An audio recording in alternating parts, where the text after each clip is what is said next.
It is no secret that I am down horrendously bad for the X-Men, so I decided to rewatch all of the X-Men films in chronological order. So I'm starting with X-Men First Class, which was released in 2011, and my biggest takeaway is that Charles Xavier was always the villain, and Magneto was always right. Because the instant you prevent me from getting my revenge kill, I'm assuming you want to be buried next to them. Maybe on top so you can do tricks on it in the afterlife. And this person killed my mother, and you're telling me to find peace?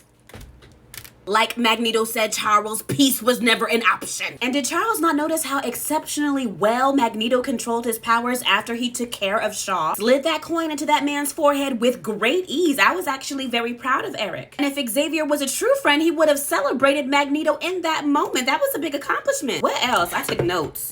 Mystique's forehead was entirely too large. Just the entire film, too big. Gargantuan is the appropriate word here. But she's better than me because Hank basically sat up and called her ugly the entire movie. And we know that he didn't mean to, but come on. So the instant his little serum failed and he showed up to the team mission looking like he was on his way to the Jellicle Ball from Cats the Musical, I would have had absolutely no words of affirmation for him. And I'd have called that boy Meow Mix for the rest of the day. It's like someone took the designs from the 2000s X-Men films and they were like, let's make them better, except they didn't. They cooked. But that kitchen needs to be shut down. I need someone to explain to me with crayons how Sebastian Shaw killed Darwin, a mutant whose mutant power is literally to survive. I need y'all to understand that this mutie Darwin is so raw in the comics that in order to survive being trapped in a vault where he was being experimented on for thousands of years because time passed differently, he turned himself into code.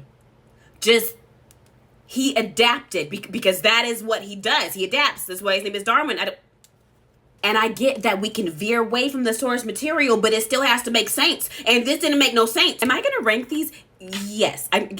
Some of the story was a little bit all over the place, but I love a revenge plot, and watching Magneto treat Sebastian like a vending machine was very satisfying to me. And I'm not a fan of gun violence, but I'm also not a fan of Charles Xavier, so... And this movie had Emma Frost, so 3 out of 5 stars.